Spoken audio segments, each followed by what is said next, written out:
यस्य स्वयं स्वभावाप्ति रवावे कृतस्न कर्मिणा तस्मै संज्ञान रूपाय नमोस्तु परमात्मने। जय बोलो देवादिदेव आदिनाथ भगवान की। जय बोलो वर्धमान शासन नायक महावीर स्वामी की। जय बोलो आचार्य चर्या शिरोमणि विशुद्ध सागर जी महाराज की। जय बोलो श्रमण मुनिश्री सुप्रभ सागर जी महाराज की। जय बोलो श्रमण मुनिश्री प्रणत सागर जी महाराज की। जय जय जिनेन्द्र। जैसा कि प्रतिदिन की भांति आज फिर हम उन समचीन विकल्पों का सम्यक समाधान पूज्य गुरुदेव से प्राप्त कर रहे हैं, जिनका समाधान पूज्य गुरुदेव मुनि श्री सुप्रभ सागर जी के द्वारा आगमोक्त विधि से हमें प्राप्त हो रहा है और जिसका संचालन पूज्य मुनि श्री प्रणत सागर जी महाराज जी के द्वारा हो रहा है। तो मैं पूज्य मुनि श्री प्रणत सागर जी महाराज से अनुरोध करूंगा कि वे हम श्रावकों का समचीन सम्यक समाधान विकल्पों का देने की कृपा करें। नमोस्तु गुरुवर, नमोस्तु गुरुवर, नमोस्तु गुरुवर। ओम नमः सिद्धेभ्य। पंच परमेष्टि भगवान की परम पूज्य आचार्य भगवंत गुरुवर विशुद्ध सागर जी मुनि महाराज की, परम पूज्य मुनि श्री सुप्रभ सागर जी महाराज की।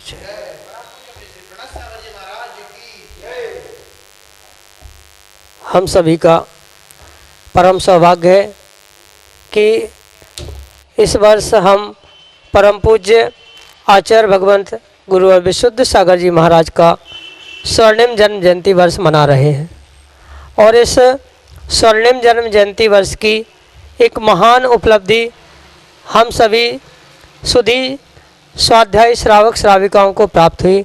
इसका नाम है समीचीन विकल्पों का सम्यक समाधान। समीचीन विकल्पों का सम्यक समाधान एक ऐसा कार्यकारी उपाय जो हमारी आत्मा को परमात्मा बनाने के लिए परम उपयोगी साबित हो रहा है।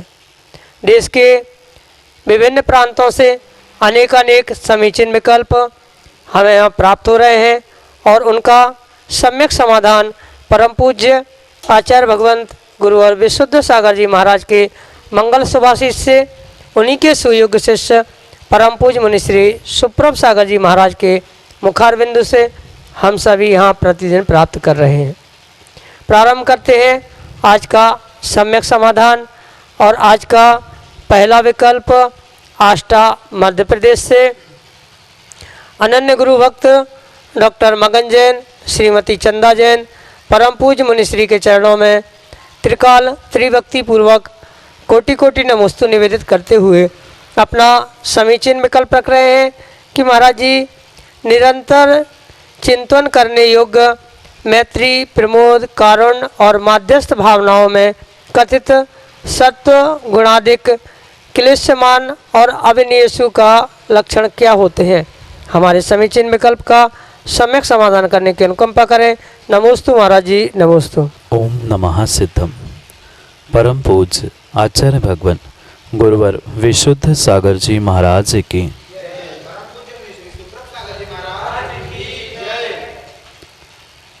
ब्रह्मांड में विश्व शांति का अगर कोई सूत्र है तो यह तत्वार्थ सूत्र ग्रंथ का अद्भुत सूत्र है, जहाँ पर आचार्य भगवंत उमा स्वामी महाराज स्पष्ट रूप से मैत्री, प्रमोद, कारुण्य, माध्यस्थानी आदि सूत्र देते हुए विश्व शांति का प्रतीक रूप किस जीव के साथ किस व्यक्ति का कैसा व्यवहार होना चाहिए यहाँ पर यह प्रतीत कराते। जहाँ पर चार भावनाओं को या चार बातों को कहा है, वहीं पर कौन से जीवों के साथ ऐसी भावना और ऐसा व्यवहार करना चाहिए उसको भी आचार्य भगवंत बताते। जहाँ आचार्य भगवंत ने मैत्री, प्रमोद, कारुण्य और माध्यस्थ इन चार बातों को, इन चार भावों को कहा है, वहीं पर ये मैत्री के परिणाम किसके साथ होने चाहिए, प्रमोद के भाव किसके साथ होने चाहिए, कारुण्य किसके प्रति होना चाहिए, माध्यस्थता किसके साथ रखनी चाहिए आदि चार व्यक्तियों के साथ या चार प्रकार के जीवों के साथ इन चार प्रकार के भावों को उद्घाटित करने का रहस्य आचार्य भगवंत बताते। जहाँ मैत्री बात कही है वहाँ सूत्र के उस शब्द से संबंध हमें करना आवश्यक है जहाँ आचार्य भगवंत सत्व कहते, यानी सत्व से प्रयोजन वहाँ पर जीव जितने भी प्रकार के इस संसार में जीव है उन सभी समान जाति के जीवों के प्रति, चाहे वह उम्र में छोटा हो बड़ा हो चाहे कैसा ही हो, सभी जीवों के प्रति मैत्री के यानी समानता के भाव रखना यही मैत्री भावना है। मैत्री का मात्र अभिप्राय किंचित भी किसी भी प्रकार से जो मित्रता थी वह नहीं है, अपितु दूसरों को दुख नहीं उत्पन्न होना, यानी दुखानुत्पत्ति मैत्री, दूसरे को दुख उत्पन्न नहीं होने के लिए जो हमारे भाव भावना परिणाम क्रिया आदि चल रही है उसे ही आचार्य भगवंत ने मैत्री कहा। पर वह मैत्री सभी जीवों से होनी आवश्यक है। जैसे उमा स्वामी महाराज ने यह सूत्र दिया है वैसा ही अमित गति स्वामी भगवान ने सामायिक पाठ में या भावना द्वात्रिंशतिका में इसको पहला मूल मंगलाचरण रूप प्रदान करते हुए सत्वेषु मैत्रीम आदि सूत्र देते हुए इसी का विस्तार किया। साथ साथ मेरी भावना में भी कवि ने इसी बात को कहते हुए मैत्री भाव जगत में मेरा सब जीवों से नित्य रहे आदि इन्हीं भावनाओं का विस्तार करते हुए यही बात चार आधार स्तंभभूत उद्घाटित की है। जो हमसे समान बुद्धि रखते हैं या जो सभी जीव संसार के हैं उनके प्रति सबसे पहले मैत्री के भाव करो। अगर उसमें से कोई हमसे ज्येष्ठ श्रेष्ठ है गुणों से, किंचित भी किसी भी प्रकार से हमसे गुणों में ज्येष्ठ है, ऐसे उन ज्ञान दर्शन चारित्र सम्यक दर्शन आदि के निमित्त से जो भी हमसे श्रेष्ठ ज्येष्ठ है उन गुणियों के प्रति हमें प्रमोद भाव यानी आह्लाद भाव, उनको देखकर गदगद भाव प्राप्त करना, यह वहाँ पर प्रमोद भाव कहा। पर प्रमोद भाव हमसे जो गुणी हैं उनके प्रति कहा, इसलिए जो एक एक शब्द वहाँ का है सत्व से प्रयोजन वहाँ पर सभी जीवों से है। प्रमोद भाव रखते समय जो बात कही है वह प्रमोद भाव गुणिषु प्रमोदम यानी जो गुणों में श्रेष्ठ है उनके प्रति प्रमोद भाव। फिर तीसरी भावना बताते हुए कहते हैं क्लिष्टेषु जीवेषु कृपा परस्वम, या जो क्लिष्ट यानी दुख में है, हमसे दीनहीन है, परेशान है, ऐसे जो क्लिष्ट जीव है ऐसे क्लिश्यमान विनयेषु यानी क्लिश्यमान यानी दुखी दीन आदि जीवों के प्रति उनके दया के करुणा के उनसे दुख दूर करने के जो हमारे परिणाम है उस जो करुणा से युक्त यानी आर्द्रता से दया से युक्त हमारे परिणाम उन जीवों के प्रति जो दुखों में है कष्ट में है परेशान हैं उनके प्रति, ये तीसरी भावना हुई।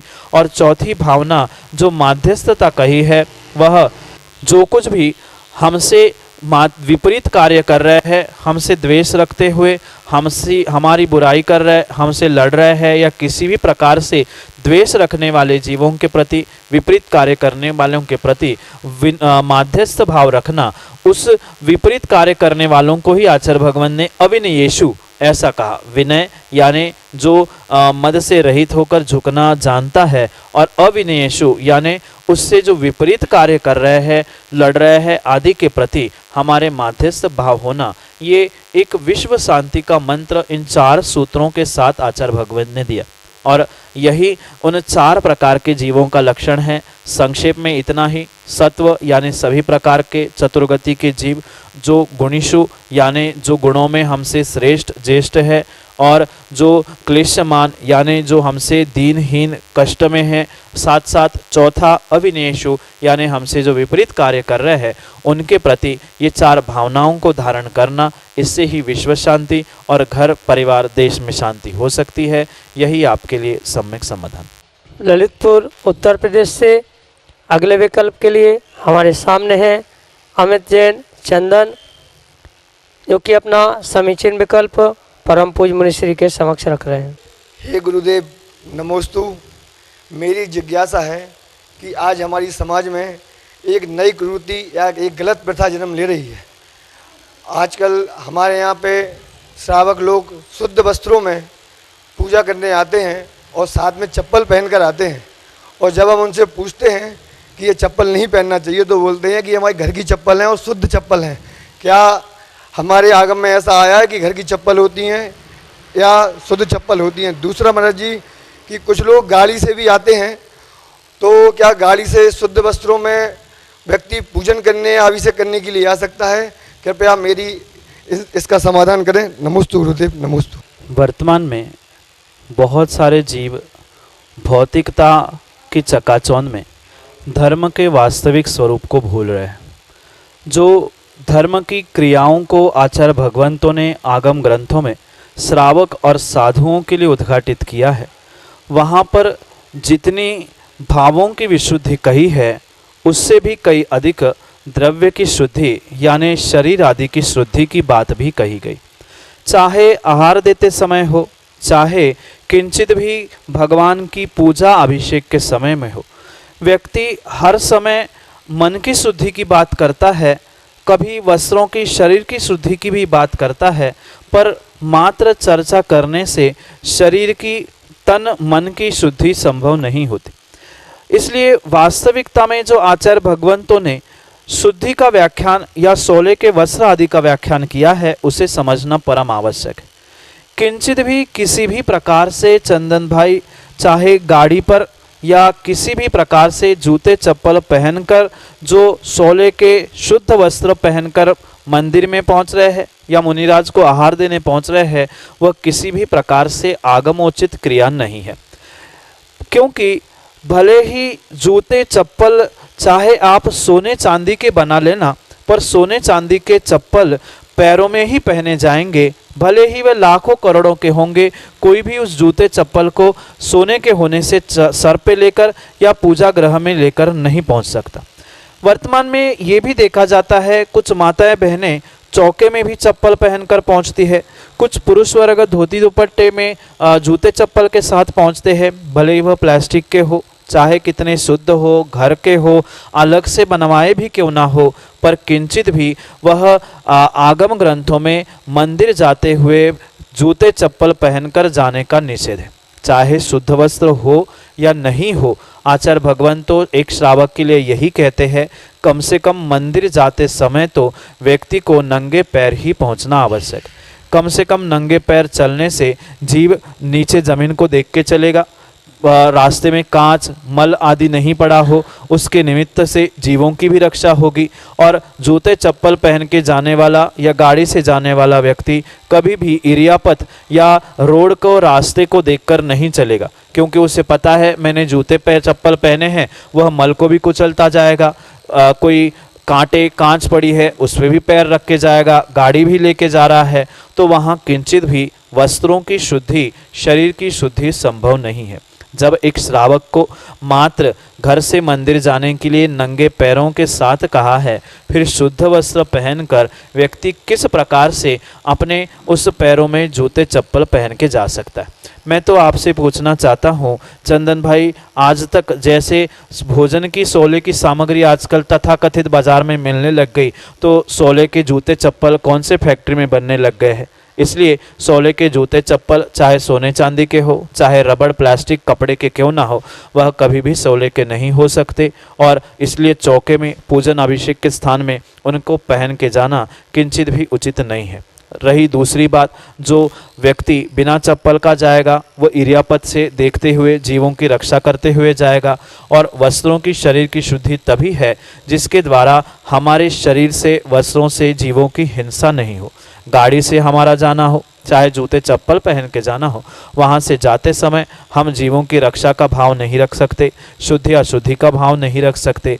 भले ही वह प्लास्टिक की या टायर गाड़ी के प्लास्टिक के क्यों ना हो, पर उस समय में भी जीवों की विराधना होती है, और जीवों की विराधना जहाँ होती है वहाँ वस्त्रों की, वहाँ शरीर की किंचित भी शुद्धि शेष नहीं रहती। इसलिए आप कितना ही चौके में पहुंचकर मन शुद्धि, वचन शुद्धि, काय शुद्धि कह देना, पर वहाँ काय की शुद्धि बची, किसी की भी शुद्धि नहीं बची। इसलिए मुनिराज को आहार देते समय हो, चाहे बाहर बनाते समय हो, या भगवंतों के अभिषेक पूजन आदि करते समय हो, आगम में आचार्य भगवंतों ने जूते चप्पल को जब सामान्य शर्ट पैंट वाले व्यक्तियों को मंदिर जाने से वर्जित किया है, तो धोती दुपट्टा पहनकर, सोले के वस्त्र पहनकर चप्पलें सोले की नहीं हो सकती। चाहे आप उसे कितने ही मंत्रों से शुद्ध कर लेना, चाहे कोई भी उसे पहन ले, वह किंचित भी वस्त्र सोले के हो ही नहीं सकते। वस्त्र का साथ साथ जो चप्पल पहनी है वह भी नहीं हो सकते, और ऐसी चप्पल गाड़ी से जाने वाले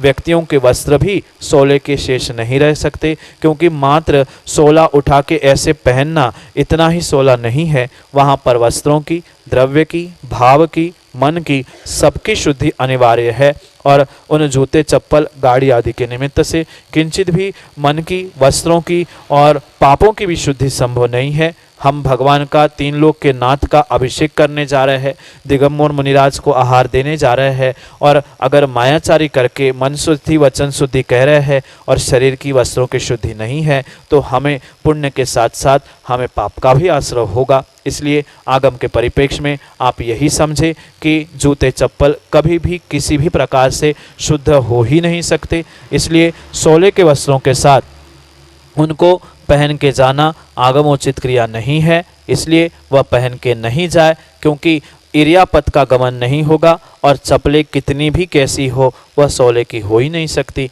इसलिए श्रेष्ठ श्रावक को उस कार्य से अपने आप को विमुख करना होगा। वही सोले के वस्त्र है जो व्यक्ति परिपूर्ण रूप से, जिस प्रकार से सोले के वस्त्र की विधि कही है, उन वस्त्रों को पहनकर नंगे पैर मंदिर में पहुँचे, वहाँ अपने पैरों का प्रक्षालन करे, अभिषेक करते समय मंत्रों से अपनी शुद्धि करे, तभी वह शुद्ध कहलाता है। और उसी प्रकार से आगम में पूजा दान का उल्लेख श्रावक के लिए कहा है, और यही आपके लिए सम्यक समाधान है। अगला विकल्प बानपुर उत्तर प्रदेश से श्रीमती क्षमा जैन परम पूज्य मुनिश्री के चरणों में बारंबार नमोस्तु निवेदित करते हुए अपना समीचीन प्रश्न रख रहे हैं कि महाराज जी, कभी कभी मंदिर में पूजा करते समय हमारा मन विचलित हो जाता है, दिमाग घूम जाता है, पूजा में मन नहीं लगता, ऐसा क्यों होता है? इसका क्या उपाय है? हमारे समीचीन विकल्प का सम्यक समाधान करने की अनुकंपा करें। नमोस्तु महाराज जी, नमोस्तु। माँ, ऐसा कई सारे जीवों के साथ होता है कि बाकी समय तो वे बहुत अच्छे रहते हैं, पर मंदिर में पहुंचने से या माला फेरते समय, कभी पूजा पाठ करते समय जितने विकल्प, विकार या कुछ ऐसी बातें जो घर में, परिवार में नहीं आती, वह मंदिर में पहुंच के आ जाती।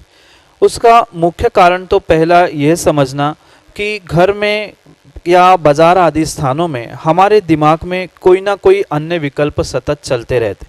जैसे हम अगर घर में हैं तो भोजन बनाना, इसको परोसना, इसका ध्यान रखना आदि विकल्प हमेशा हमारे दिमाग में बने रहते हैं।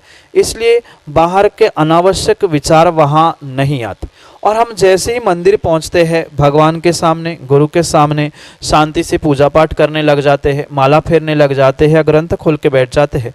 उस समय में हम घर गृहस्थी के विकल्प छोड़ के आते हैं, और कुछ अंशों में हमारा दिमाग वहाँ पर थोड़ा सा शांत होने लगता। और जैसे ही हमारा दिमाग थोड़ा सा शांत होने लगता है, जो अनावश्यक तरीके से जो हमारे सुप्त विचार होते हैं, जो ढके हुए या हमारे मन के अंदर कई वर्षों से बैठे हुए जो संकल्प विकल्प होते हैं, वह अचानक से उन स्थानों पर उजागर होते। ये ऐसा समझना कि जैसे जब तक पानी गैस पर रखकर उबल रहा था, तब तक उस पर चेहरा नहीं दिख रहा था, पर जैसे ही उतार कर नीचे कर दिया, पानी शांत हो गया, उसी पानी में चेहरा दिखता है।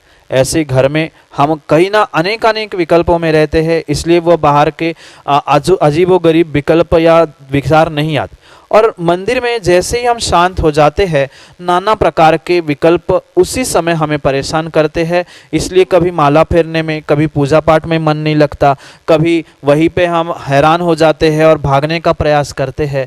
ये मात्र और मात्र मुख्य कारण यही है। और साथ साथ ये भी बात समझने योग्य है कि कहीं ना कहीं हमारे पूर्व पाप कर्म का भी उदय है। कायदा तो यही था कि ब्रह्मांड में सबसे अधिक शांति कहीं मिलती है तो उसका नाम है वह मंदिर, देव शास्त्र गुरु का सानिध्य। और वहीं पर भी अगर हमारे परिणाम खराब हो रहे हैं, मन नहीं लग रहा है, या क्रोध कषाय आदि उत्पन्न हो रही है, तो उस समय पे ये समझना होगा कि हमारा कहीं ना कहीं पिछले पाप कर्म का उदय है, जिसके कारण से हमारा मन धर्म और धर्म की क्रियाओं में नहीं लग रहा, या मंदिर में जो परिणामों में उथल पुथल हो रही है उसके पीछे कहीं ना कहीं पिछले पाप कर्म का उदय है। और उस पाप कर्म को ठीक करने के लिए भले ही मन में कितनी ही उथल पुथल हो, कैसे ही परिणाम हो, उन क्रियाओं को, पूजा को, पाठ को, माला को हमें करने का सतत प्रयास करना होगा। जितने अंशों में मन लगे उतने अंशों में मन नहीं भी लगे तो भी हमें उन क्रियाओं को दोहराना आवश्यक है।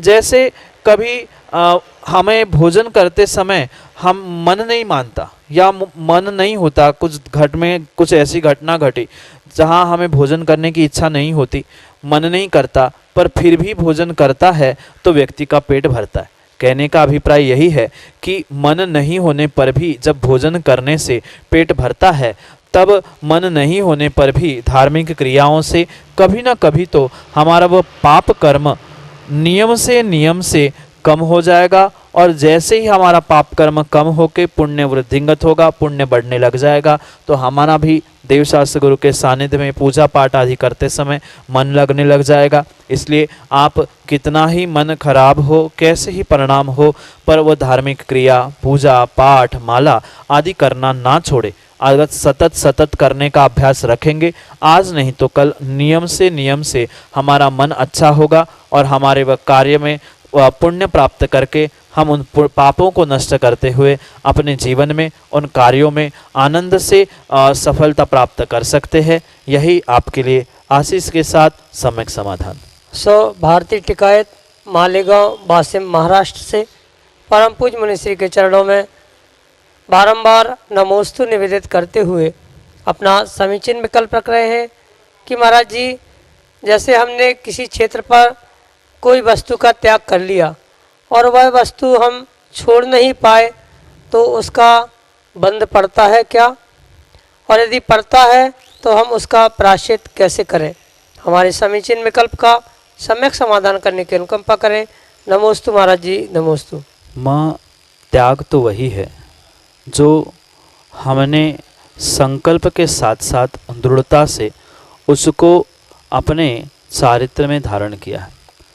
बहुत अच्छी बात तो पहले हमें यह समझनी होगी, मात्र किसी वस्तु का हमने त्याग करने का संकल्प किया है, वह हमारे लिए त्याग या पुण्य देने वाला नहीं हो सकता कथनचित। पर उसके साथ साथ जैसा हमने संकल्प किया है, वैसे उस वस्तु का जो त्याग हमने क्षेत्र पे किया है, उसको बुद्धिपूर्वक सेवन में नहीं लाना या प्रयोग में नहीं लाना, वास्तव में वही त्याग कहलाता है।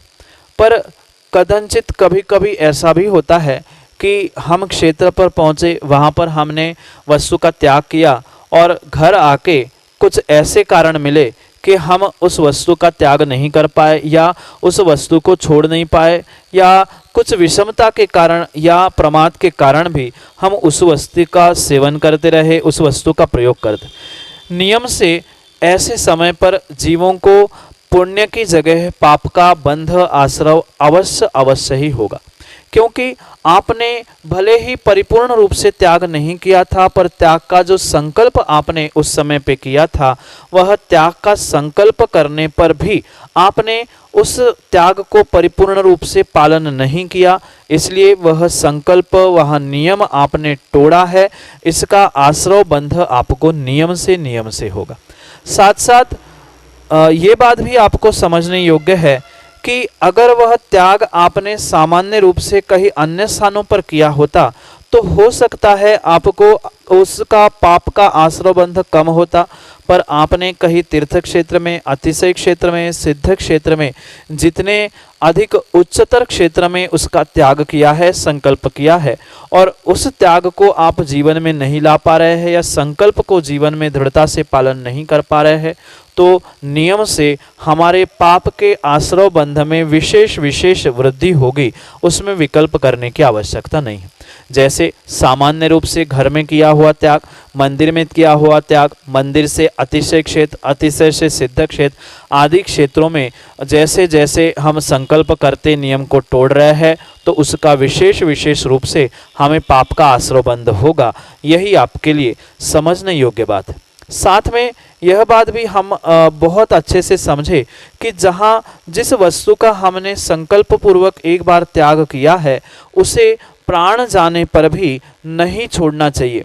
ऐसा कहा जाता है प्राणांतव्य हंतव्यम, प्राण जाने पर भी गुरु देव शास्त्र आदि के साक्षी पूर्वक लिए गए नियमों को नहीं तोड़ना चाहिए। इसलिए अतिशय क्षेत्र आदि के निमित्त से आपने अगर किसी वस्तु का त्याग किया है, त्याग का संकल्प किया है, नियम किया है और कायोत्सर्ग किया है, तो वह हमारा त्याग एक अपेक्षा से अवश्य ही कहला जाएगा। और उसको हम जीवन में पालन नहीं कर रहे हैं तो नियम से हमें उसका पाप आश्रव बंध रूप ही फलीभूत होने वाला है। जितना पुण्य हमने वहाँ पर त्याग करके प्राप्त नहीं किया, उससे कई अधिक पाप हमने उस संकल्प को, नियम को जीवन में धारण ना करने से किया है। इसलिए अपनी जितनी शक्ति है उस शक्ति के अनुसार ही त्याग करें। जैसे 16 करण भावना में आचार्य भगवंत कहते हैं, शक्तितः त्याग शक्तितः स्तव, शक्ति के अनुसार ही त्याग करें। जितनी अपनी शक्ति है पहले अपने उस शक्ति को परखे, निरखे, जाने, पहचाने, उसके उपरांत ही व्यक्ति को उसके अनुसार ही त्याग करना होगा। शक्ति से अधिक त्याग करेंगे तो ऐसा ही नियम लेके तोड़ना पड़ेगा, संक्लेशता होगी। संक्लेशता का पाप अलग, साथ साथ नियम टूटा था, संकल्प टूटा था, उसका पाप अलग। इसलिए बहुत अच्छी बात तो यही है हम उतना ही संकल्प त्याग करें जितनी हमारी शक्ति है, या अगर हमने नियम संकल्प किया ही है, त्याग किया ही है, तो परिपूर्ण रूप से उसका पालन हमें करना ही आवश्यक है। अगर जैसे कि आपने विकल्प भेजा है कि उसको पालन नहीं कर पा रहे हैं, तो पहले तो मैं यही कहूँगा आप पुनः उस संकल्प को पालन करने के लिए अपने मन को दृढ़ करें और पुनः अपने ही पास के मंदिर में पहुंचकर किसी गुरु के साक्षी पूर्वक पुनः उसका संकल्प दृढ़ता से पालन करने का नियम ले और पुनः उसको त्याग में ग्रहण करने का या जीवन में उतारने का प्रयास करें। और जो पिछली गलती हो चुकी है उसके लिए किसी गुरु के पास पहुंचकर प्रायश्चित लेने का प्रयास करें, क्योंकि प्रायश्चित अपने आप से, मन से नहीं होता, भगवान के सामने भी नहीं होता। जो व्रतों में, त्याग में दोष लगे हैं, नियम टूटे हैं, उसमें प्रायश्चित लेके शुद्धि तभी हो सकती है जब हम कभी निर्ग्रंथ गुरु आचार्य भगवंत के चरणों में पहुंचकर उसके लिए प्रायश्चित प्राप्त करते। इसलिए किसी गुरु के साक्षी पूर्वक ही आप उस प्रायश्चित को प्राप्त करें। आने वाले समय में पुनः नियम ना टूटे, इसलिए उस नियम त्याग का पुनः प्रत्याख्यान करते हुए, यानी उस वस्तु का पुनः प्रत्याख्यान करते हुए आगे उसका सेवन नहीं करेंगे। ऐसा संकल्प करके अगर आप प्रायश्चित करोगे तो नियम से हुए गलती का, हुए उस पाप का आप पश्चाताप प्रायश्चित करते हुए आने वाले समय में उसको अच्छे तरीके से पुण्य में परिवर्तित कर सकते हैं। अन्यथा जो प्रचुर मात्रा में बहुत सारा पाप आपने कमाया है उसे बिना प्रायश्चित और बिना प्रत्याख्यान के आप जीवन में कभी भी सुधार नहीं सकते। इसलिए आप अपनी गलती को जब मान रहे हो तो उस गलती को सुधारने के लिए निर्ग्रंथ गुरु के पास पहुंचकर प्रायश्चित भी ले और आगे पुनः उस संकल्प को, त्याग को आगे बढ़ाने का प्रयास करें। यही आपके लिए सम्यक समाधान। एक बार फिर जय जिनेंद्र। अभी आप देख रहे थे समचीन विकल्पों का सम्यक समाधान पूज्य गुरुदेव मुनिश्री सुप्रभु सागर के द्वारा। यदि आप लोग भी अपने सम्यक समाधान का विकल्प चाहते हैं तो आप सुप्रभु उवाच चैनल पर अपना क्वेश्चन भेज सकते हैं और अपने समचीन विकल्पों का सम्यक समाधान ले सकते हैं। साथ ही आप सम्यक समाधान @gmail.com ID पर भी आप अपने समचीन विकल्प को भेजकर अपना सम्यक समाधान प्राप्त कर सकते हैं।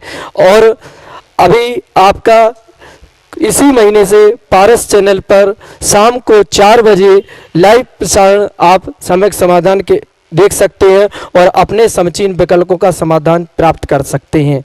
साथ ही आप फेसबुक पर भी अपने समचीन विकल्पों को भेजकर उस पर सम्यक समाधान दे सकते हैं। हमारे नंबर हैं 8707548811।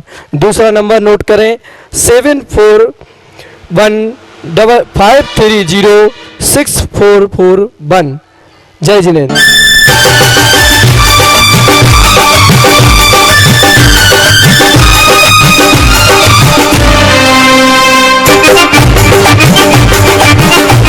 Thank you.